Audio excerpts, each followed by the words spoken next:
Bien, amigos, quisiéramos antes de presentar a nuestro distinguido invitado, quisiéramos agradecer a aquellas personas que han hecho llegar libros en donación para la biblioteca de la Universidad INSE. Varias familias y personas han realizado donaciones. Algunas nos han pedido que no mencionemos sus nombres. Queremos también agradecer a un amigo de muchos años, Mendy Longo. José Esmeldi Longo. José Esmeldi Longo, que nos ha hecho llegar unas monedas y unos pin con un valor importante como colección. Mendy Longo, gracias. Siempre atento. Uno de los hombres más eficientes que hay aquí. Sí, señor. Dígalo duro. Bien. A continuación, vamos a conversar con una persona que, miren, señores, si nosotros entregáramos de nuevo, como lo estamos preparando, el guante de oro, uno de los, si no el primero de los candidatos, sería nuestro querido amigo, el señor Doctor. Doctor Doctor. Iván, es doctor en todo. Doctor Iván Ernesto Gatón. Hasta ahora, Iván Gatón ha sido un analista de temas internacionales y nosotros a veces lo metemos en temas políticos locales. Sin embargo,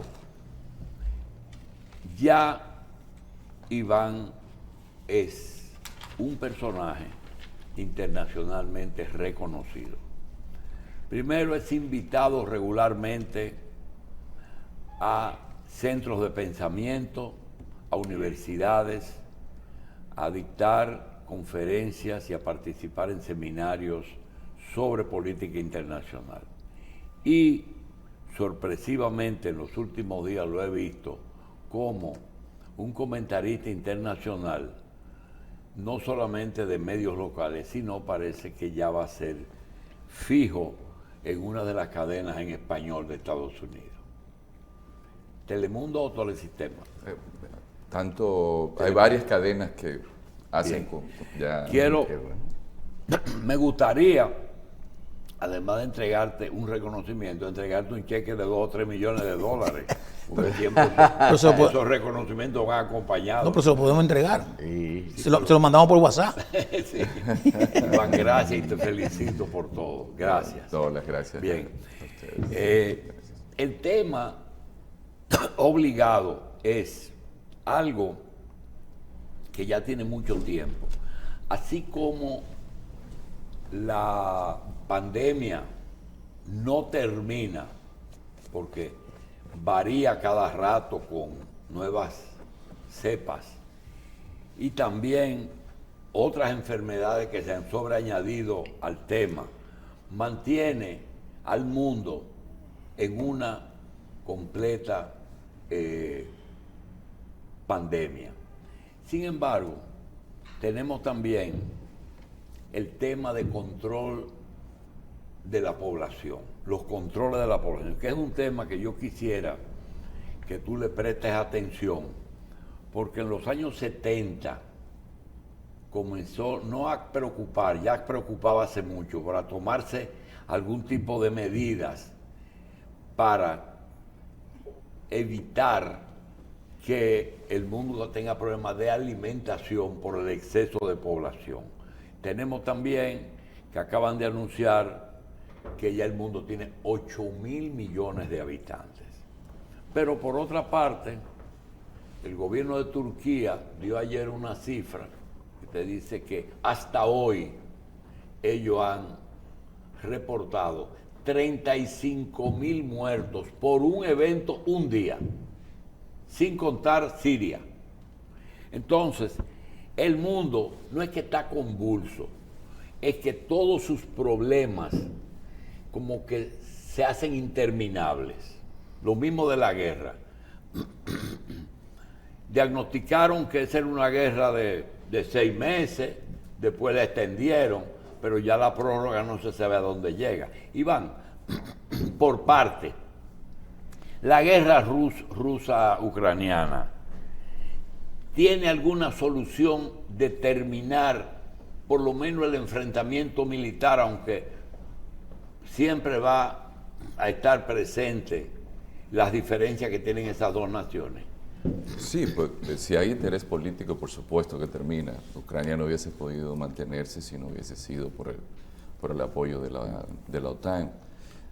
Lo que más nos preocupó y que preocupó también a toda la comunidad académica mundial es que una guerra que pudo haberse evitado no se evitó. De hecho, uno de los principales problemas que esta guerra está trayendo es a las democracias. ¿Por qué? Porque no hay manera de que la democracia pueda mantenerse con los niveles de inflación que esa guerra iba a traer.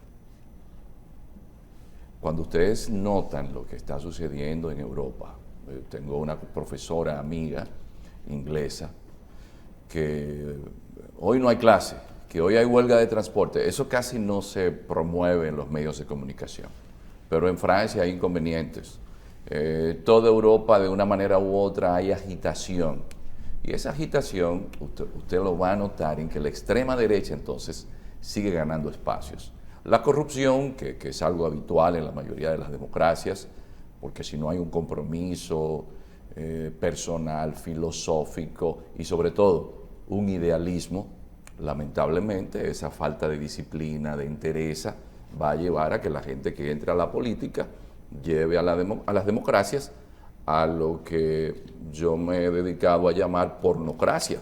Entonces, la gente que está sufriendo los envites de una inflación que, aunque bien le vaya al complejo militar industrial porque le está yendo bien, y que le esté yendo bien a los que venden energía, porque han subido los costos energéticos, Rusia se queda fuera del mercado energético, pero entran otros actores, pero eso no se refleja, por ejemplo, en la población estadounidense, donde el 65% de los estadounidenses no llegan a final de mes.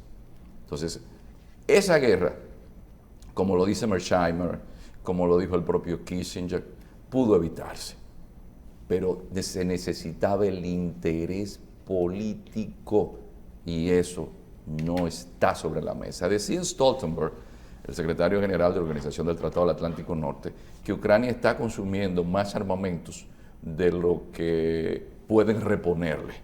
Es cierto, incluso habían unas armas en Israel que Estados Unidos tenía guardadas estratégicamente y tuvieron que buscarlas para enviarlas a Ucrania. Es decir, el complejo militar industrial le está yendo de maravilla, pero al resto de la población mundial no.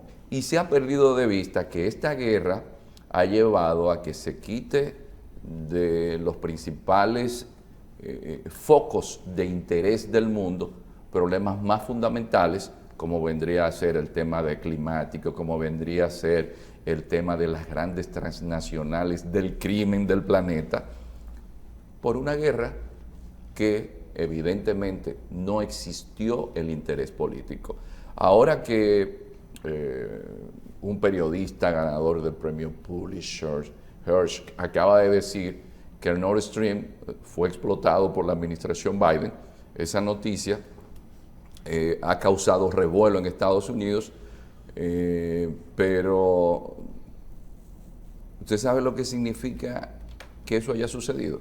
Y las razones que dice el periodista por las cuales sucedieron es que dudaban de que Alemania, con fríos inviernos, que ahora es menos competitiva, siguiera apoyando de manera más vehemente la guerra contra Rusia. Entonces aquí lo que estamos viendo, y no es que culpe a nadie en específico, pero hay un gran nivel de desinterés por el bienestar de la población mundial, para beneficiar a complejos militares industriales, para beneficiar a sectores financieros y para beneficiar a banqueros. Bien. Hay personas que dicen que precisamente que una de las consecuencias de ese conflicto en Ucrania es precisamente que no se le presta atención a situaciones como la de Haití, precisamente porque dicen que quizás es un conflicto que abarca tanta atención y requiere de tantos recursos que hace ver como mínimo el problema de la situación en este mismo hemisferio. Sí, pero no sería solamente el caso de Haití. Lo que habría que ver en este caso es que la COVID-19, como decía el doctor Hassin, viene como un acelerador de procesos geopolíticos que ya estaban en marcha y como plantea el propio Brzezinski, Rusia es menos europea si no está Ucrania. Ucrania es un eje fundamental es el país más grande de Europa. Es decir, no es lo mismo una Ucrania donde Rusia ahora con China, usted ve la estrategia de defensa de Estados Unidos y lo que se habla es de Rusia y de China. Entonces hay un nuevo orden mundial y eso es importante entenderlo.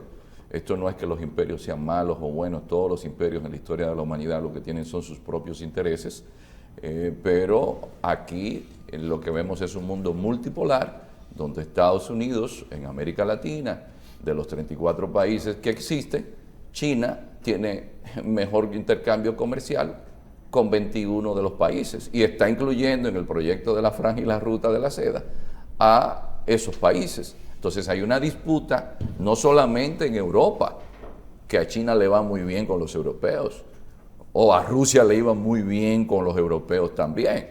Estamos viendo el problema en el área de influencia de Estados Unidos y después que Estados Unidos tuvo un mundo, digamos, donde su hegemonía era incontrastable, ahora tiene actores, incluyendo Turquía, porque Turquía le vendía, por ejemplo, drones a Ucrania, que lo utilizaba en contra de Rusia, pero por otro lado le compraba misiles S-400 y mantiene excelentes vínculos con Putin, es decir, juega a las dos caras, pero que Turquía también tiene la experiencia, digamos así, de haber sido el Imperio Turco Otomano, pero vemos a Irán por otro lado, con una gran influencia en el Líbano. Es decir, que esa India que antes fue una colonia, ahora India tiene más habitantes que China, pero aporta más del 7% del Producto Interno Bruto del planeta. Y hay que hablar con India. Entonces, es un mundo multipolar en el cual, un elemento que mencionaba el doctor Hassin, y nosotros que por acá estamos descuidándonos, la geopolítica indica que la demografía es el futuro. Yo a veces le digo a los estudiantes en las aulas, ustedes se recuerdan de los jebuseos, de los idumeos. Si no hay nacimiento, se pierden en el tiempo. ¿Ustedes se recuerdan de los nubios? Pues si usted va a la frontera de Egipto con Sudán, usted encuentra esos nubios. ¿Por qué? Porque siguieron teniendo hijos.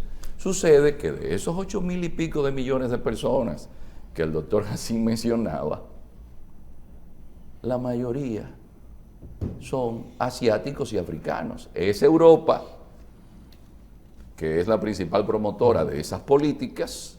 Su población, por ejemplo, en el caso de Francia, tiene buena tasa de natalidad, pero la mayoría son musulmanes. Son de Argelia, son del África subsahariana, y de Europa tener en el 1950 el 25% de la población mundial, hoy tiene el 7%. Entonces, por ejemplo, un país como Nigeria, en el 2050 tendrá toda la población de la Unión Europea. Hay países en el África que cada 20 años duplican su población. Entonces, si el futuro es la demografía, ese mundo occidental deberá tener cuidado. Ahora, algo que hay que decir, aunque seamos 8,000 millones de personas, cada 3 segundos y medio muere una persona de hambre, no por falta de alimentos, sino por una mala distribución de los alimentos, porque existe la suficiente tecnología para alimentar a esas personas, porque por el otro lado el problema del mundo es la obesidad.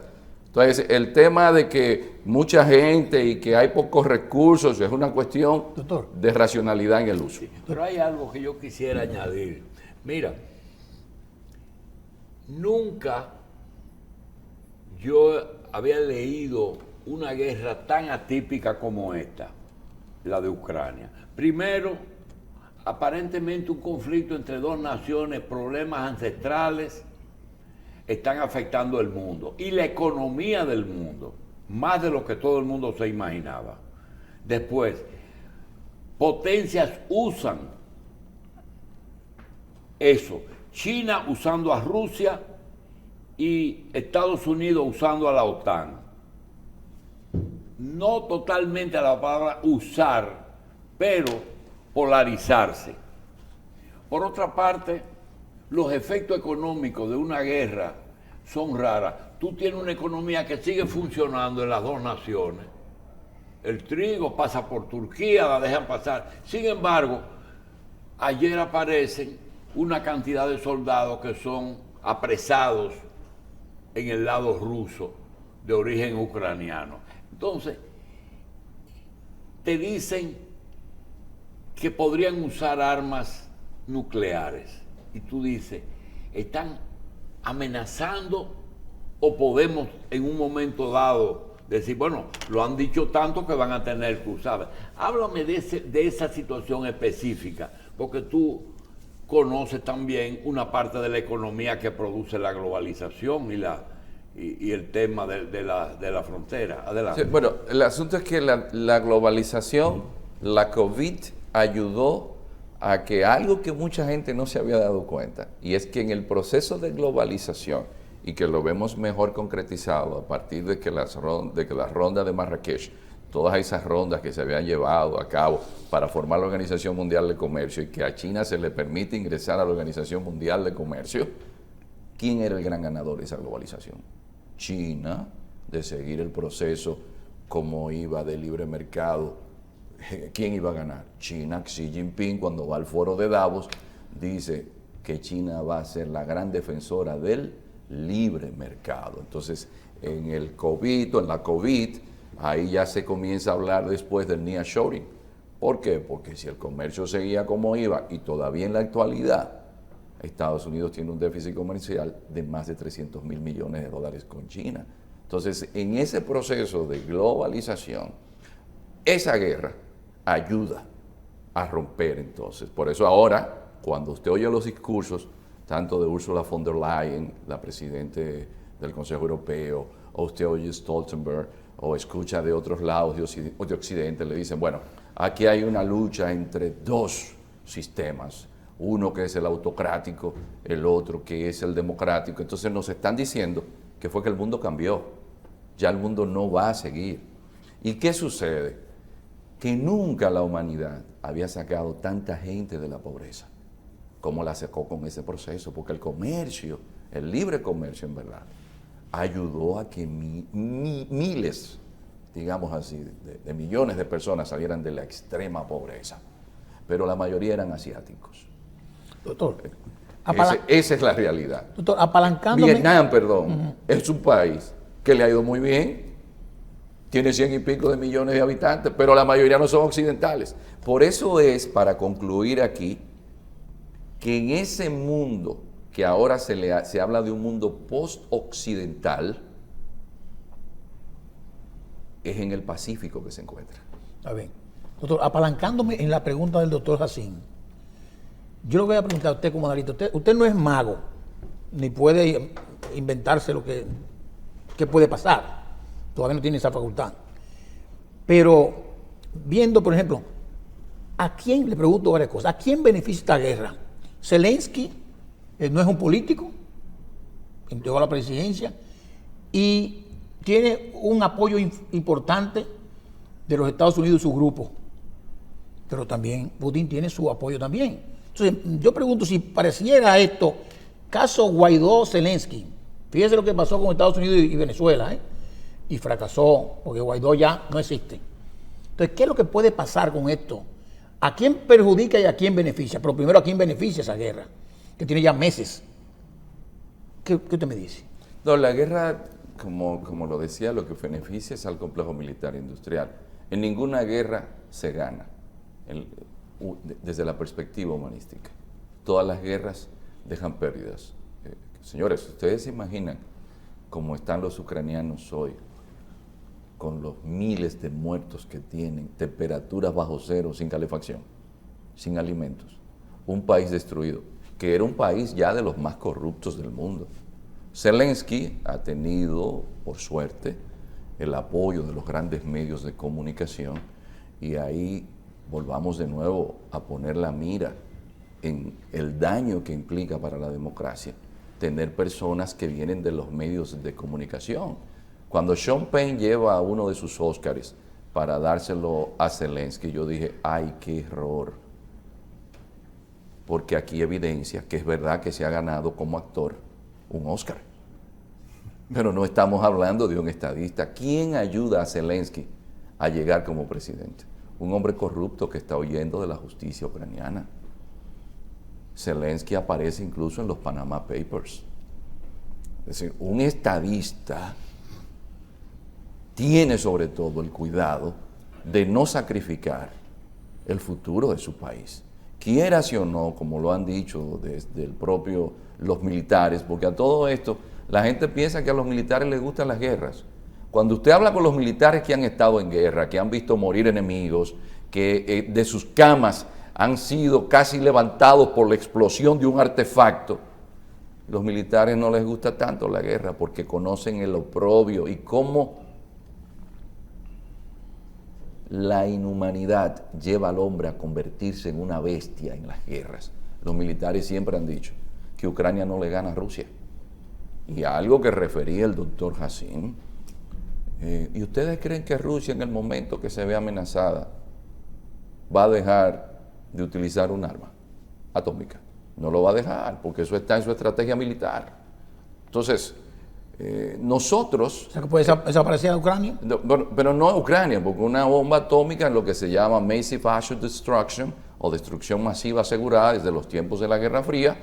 Eso sería negativo para el planeta en su conjunto, porque todos vivimos aquí en el planeta. El problema es llevar al mundo, y para que veamos el nivel de la infinitud de la estupidez humana, como decía Albert Einstein, entrar en una guerra después de la COVID-19, donde casi mucha gente se metió a religiosa, incluyendo los ateos, volvieron a creer más en Marx. Mío. Sí, porque los ateos una vez dijeron, esto es el capitalismo, que hay que cambiarlo. Sí. Pero la guerra ha sido mala para todo el mundo, pero no para el complejo militar industrial. No. Se ha beneficiado. Ese es el que más se ha beneficiado. Y el complejo energético. Si usted vendía, miren esta imagen. Macron, por ejemplo. Macron trató de que la guerra en su momento no se diera. Lo mismo hizo en su momento Merkel. ¿Y ustedes lo que hizo Macron? En la visita oficial que tuvo con Biden, le dijo, pero mire, es que ahora a los que nos está yendo mal en Europa es a nosotros que somos sus aliados. Entonces, yo lo que estoy viendo es que en un mundo que más que nunca, por los grandes desafíos que tiene la humanidad en este momento, debió estar más unido, porque se está hablando de la COVID, pero todos los pronósticos indican que el cambio que hay en la temperatura, que hasta el permafrost está llegando a un punto en que podrían salir nuevas bacterias. La humanidad puede ser que haya otro problema de una epidemia. Entonces, cuando estamos hablando de que el mundo necesita estar más unido, y fíjese algo, la visita de Pelosi a Taiwán hizo que China y Estados Unidos dejaran de ayudarse en el tema del cambio climático. Entonces, si el planeta, el papá y la mamá son China y Estados Unidos, y la tía es Rusia, y lo que están es peleando, ¿qué podemos esperar entonces en el futuro del planeta? Es decir, es una situación mala para todos, y sobre todas las cosas, para países con economías débiles como las nuestras, que dependen tanto de los servicios, es una desgracia. Y Zelensky viajando, yo lo veo viajando a Zelensky. No, y lo peor de todo, una guerra, la gente no se está dando cuenta de que el año que viene no va a haber mucho trigo, porque Ucrania no va a salir a vender trigo. estando en guerra.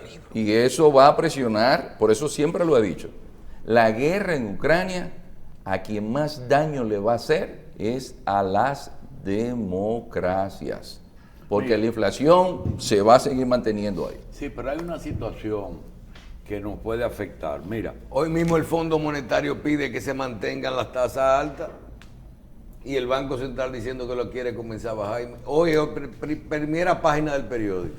Iván, mira, Estados Unidos es indudable que es el líder en economía y en hegemonía en el mundo. Está perdiendo terrenos porque China crece, Rusia se fortalece y la India, que tú siempre le has dado una importancia. Ellos tres ya parece que pueden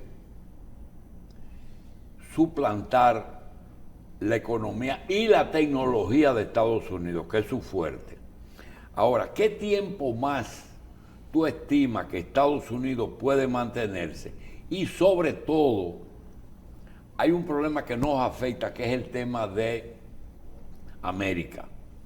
Siempre fuimos el traspatio, como decían ellos, backyard, allá atrás, pero yo me explico, o no me explico, Venezuela, Colombia, el mismo México, que es un aliado obligado, Nicaragua, Cuba, Perú, Chile, Argentina, Bolivia, países que no son afectos a Estados Unidos.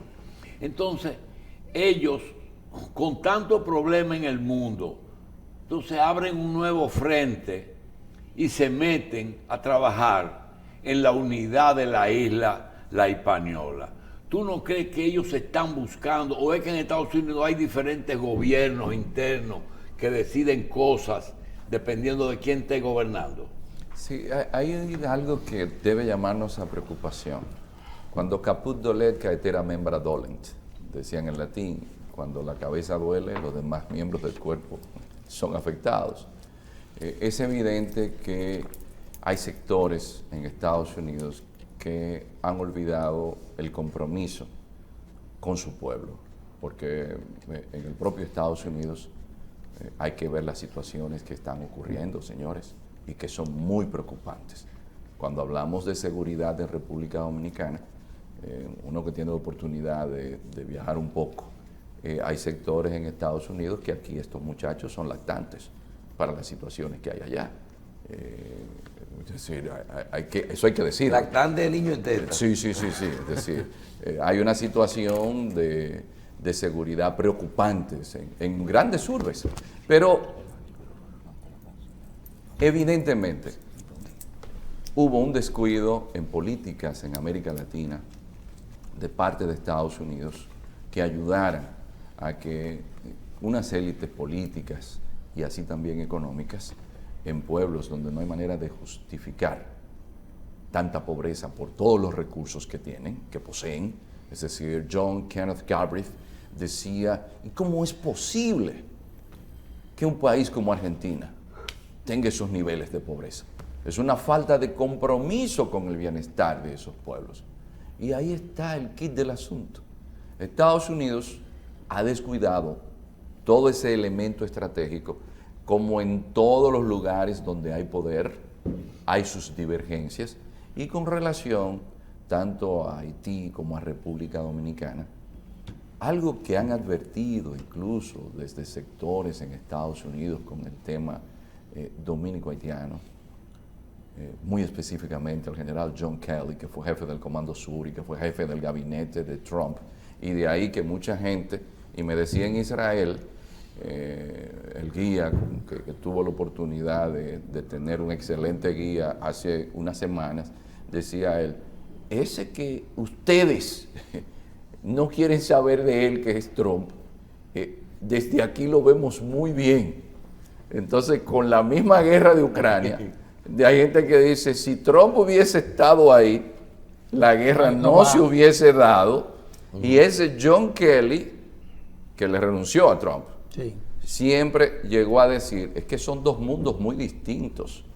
Y fíjese que ha existido un gran descuido, porque Estados Unidos pudo haber actuado más diligentemente y más oportunamente con la relación haitiana, porque ¿sabe qué es lo que va a suceder? Que lo de Haití, por un tema geopolítico, es un tema de que compartimos la misma isla. Eso tiene que hacer metástasis aquí. Sí. Entonces, la joyita de oro que es del Caribe, que es República Dominicana, si usted lo ve en el largo plazo, ¿qué va a suceder? ¿Qué va a suceder si en Haití siguen los niveles de pobreza y marginalidad que tiene, con un Islam en crecimiento, que no estamos seguros si el Islam que se está predicando allí es un Islam moderado? Es decir, que en Estados Unidos lo que hay que llamar la atención, porque a todo esto, don Julito, uno reflexionando, porque esa es la labor del académico, uno no es anti nada. Y si Estados Unidos no lo quiere a Dios, colapsa. Eso sería peor que cuando el Imperio Romano.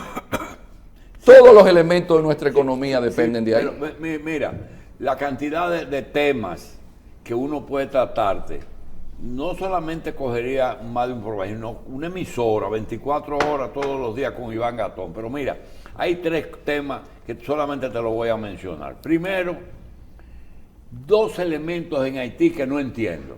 Presencia islámica cada día mayor, con 14 iglesias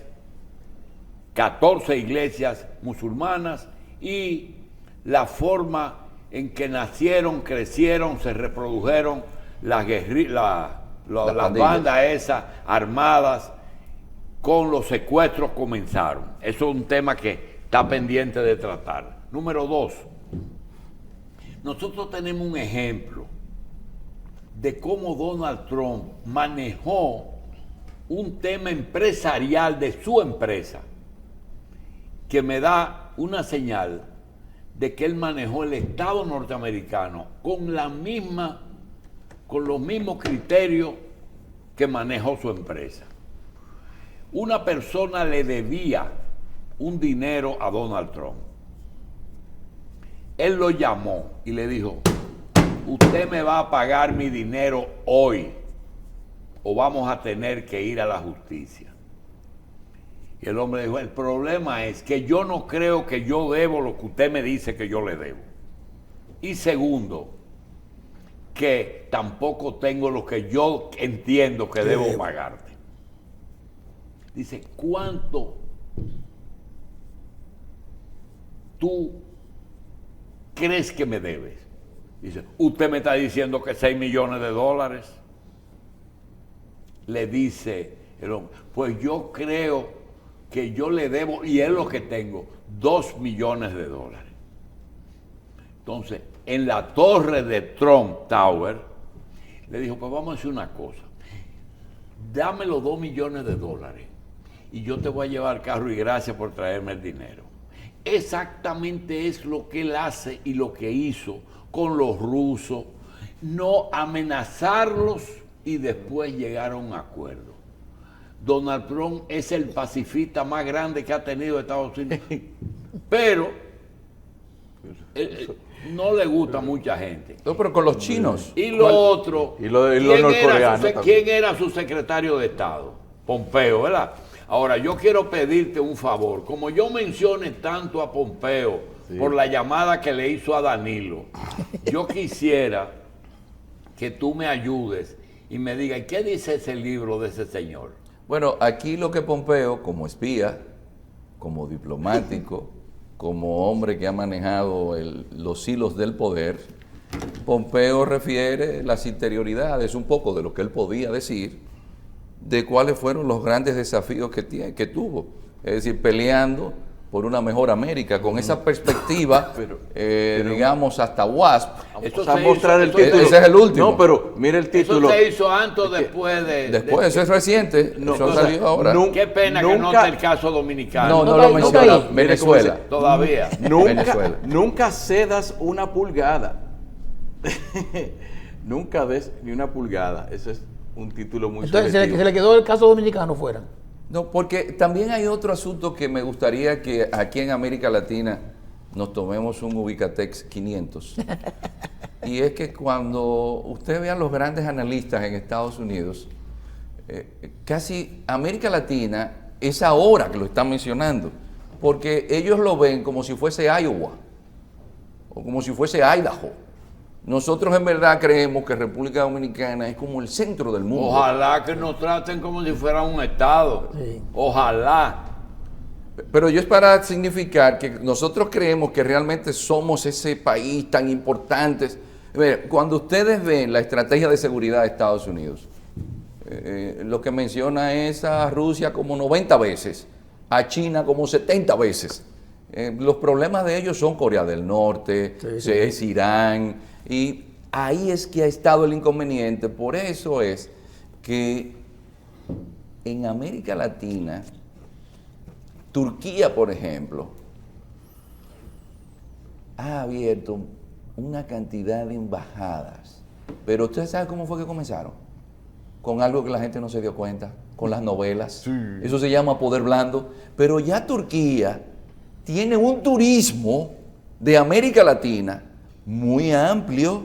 Pero Erdogan llegó a Caracas y es el que está promoviendo de la mezquita que don Julito mencionaba. Hay algunas que son turcas. La que está en Cabo Haitiano es turca. Y aquí hay elementos turcos porque hay gente que son de la secta de Fethullah, el que le quería dar el golpe de Estado a Erdogan. Pero Erdogan ha ampliado su radio de acción en América Latina y ha ayudado a Maduro. Hay vuelos directos desde Caracas a Estambul, pero Estados Unidos descuidó un poco la región. Y hay supermercados, y ustedes saben qué hizo Irán, aparte de tener supermercados en Venezuela. Irán le tiene terrenos alquilados al gobierno venezolano para producir alimentos, porque Venezuela, la gente cree que es un país chiquito. Venezuela es casi 1 millón de kilómetros cuadrados y Venezuela tiene todo lo que se pueda necesitar. Pero asimismo, Irán tiene grandes incidencias en Brasil, con los libaneses. ¿Cuántos son los libaneses? 4 millones de personas. ¿Pero cuántos libaneses viven en Brasil? 8 millones. Pero asimismo tiene incidencia en Argentina. Entonces, el mundo, el futuro de la industria automotriz, ¿de qué depende? Del litio. Y el triángulo del litio, la mayor cantidad de litio del mundo, ¿dónde está? Entre Bolivia, en el Salar de Uyuni, que es de 10.000 kilómetros cuadrados, es decir, que es más grande que Puerto Rico. Está en Chile y está en Argentina. ¿Quién se adelantó? China. La mayor reserva de agua potable del mundo y el único acuífero que se renueva solo es el Guaraní. ¿Y dónde está? En Sudamérica. Por eso es que ahora se está redefiniendo y Estados Unidos está tratando de llevar una política que pueda tener un mayor acercamiento a la región. Pero evidentemente, a pesar de las críticas, y hay gente que piensa que uno es pro-Trump, no. Es que el cadáver insepulto de la Guerra Fría es Corea del Norte. Y el único que se sentó con Kim Jong-un fue Donald Trump. Así mismo. Iván, pero ya Estados Unidos, por lo que nos dice, quisiéramos saber, desde su punto de vista, ¿qué tanta importancia, mucha o poca, le está dando Estados Unidos al surgimiento de Petro, de Boric, de otros, de esos espacios que va aparentemente ganando la izquierda, de Lula de nuevo en Brasil, la izquierda de nuevo dominando zonas importantes de lo que es Latinoamérica? Bueno, yo me sorprendo porque a veces la gente cree que, por ejemplo, Petro llega, pero señores, ustedes sabían que en Colombia siempre han gobernado las mismas élites y que es un país que para salir de la pobreza se toman 4 generaciones y una generación dura 30 años. Y después de la COVID, ustedes vieron las protestas que hubo en Colombia. Entonces, un país que tiene más de 70 años en guerra, desde el asesinato de Jorge Eliezer Gaitán, entonces no va a haber un cambio. Si en Chile ya habían protestas y la COVID también puso al gobierno en jaque. Y si en Brasil, señores, en Brasil murieron de COVID más de 600,000 personas. Es decir, la COVID cambió donde había gente de izquierda, sin embargo, votaron por la derecha.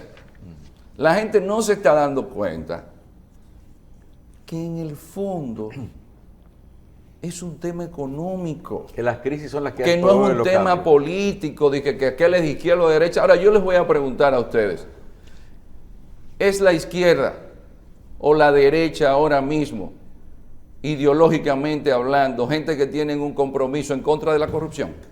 No. No, pero ustedes no ven gente de la derecha que son corruptos, pero Y de la ¿y izquierda los de la también? izquierda se han quedado atrás? No. No, ustedes no se han fijado cómo Boric tiene una situación ahí de casi, pues, Chile porque tiene institucionalidad, pero ustedes saben lo difícil que es tener un presidente sin un poco de experiencia. Eso es difícil. Sin ninguna. Eso se paga después. Sí. La gente está equivocada. El ejercicio de la política, sin una visión clara de cómo funciona el Estado, después hasta para usted enviar un memorándum, tiene que hacérselo como 5 veces y usted retrasa el Estado. Bien, Bien, hay doctor. algo que quería pedirte.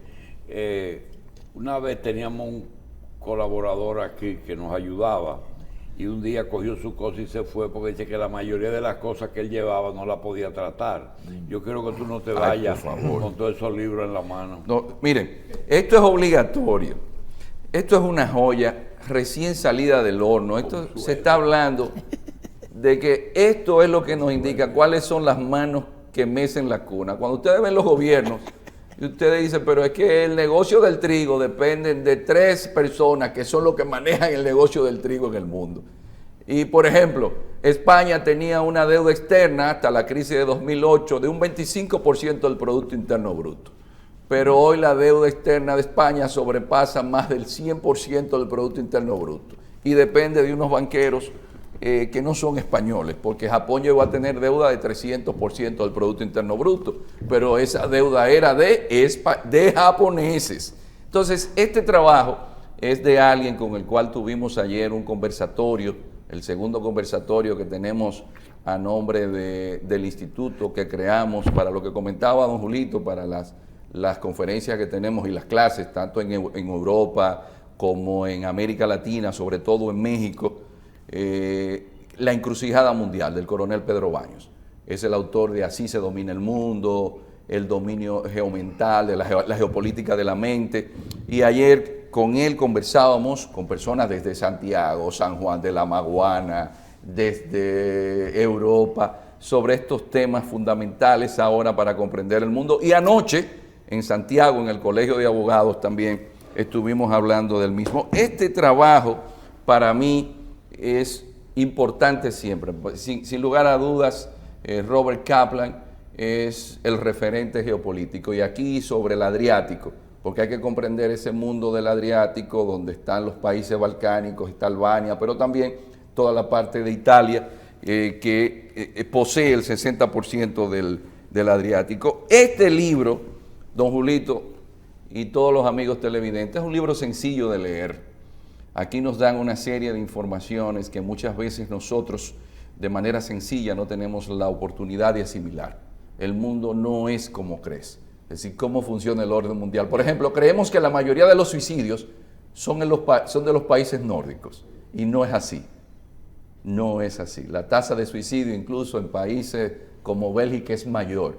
Y los suicidios no es por el frío, porque la mayoría de los suicidios en los países nórdicos es en el verano. En el verano. No, los suicidios se está ligando mucho al tema del vacío existencial de la gente.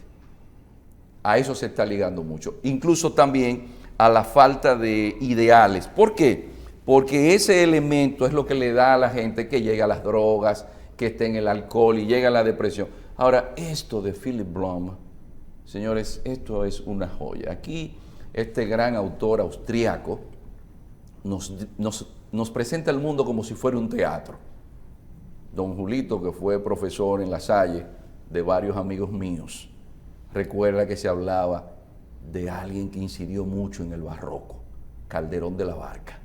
Y Philip Blom dice, entonces, ¿qué es la vida? Un frenesí. Un teatro. ¿Qué es la vida? Una ilusión. Que todo lo grande es pequeño, que toda la vida es sueño y los sueños, sueños son. Y que este mundo lo que requiere es de gente que sueñe por un mundo mejor. Así que ojalá y los americanos y los rusos y los chinos entiendan que hay urgencias para nosotros, que no estamos allá arriba en el Olimpo con ellos, reinando en el planeta. Puro teatro. Gracias. Bien, La vamos vida a es un agradecer sueño. al doctor Iván Ernesto Gatón, experto en temas internacionales, relaciones internacionales, geopolítica. Gracias por estar con nosotros, doctor.